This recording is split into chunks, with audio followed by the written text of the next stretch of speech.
ایک مرتبہ ایک شخص شام سے مدینہ آیا۔ اس زمانے میں بنی امیہ کی طرف سے اہل بیت علیہ السلام کے خلاف بہت زیادہ منفی پروپیگنڈا کیا جاتا تھا، اسی لیے وہ شخص امام حسن مجتبیٰ علیہ السلام سے بغض رکھتا تھا۔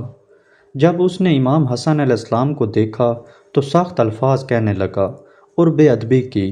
امام حسن علیہ السلام نے خاموشی سے اس کی باتیں سنتے رہے اور غصہ نہ کیا۔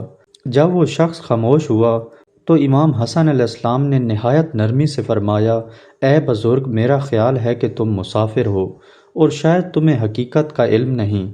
اگر تمہیں کسی چیز کی ضرورت ہو تو ہم پوری کریں گے، اگر بھوکے ہو تو کھانا دیں گے، اگر لباس نہ ہو تو لباس دیں گے، اگر رہنے کے لیے جگہ نہ ہو تو اپنے گھر میں مہمان بنا لیں گے۔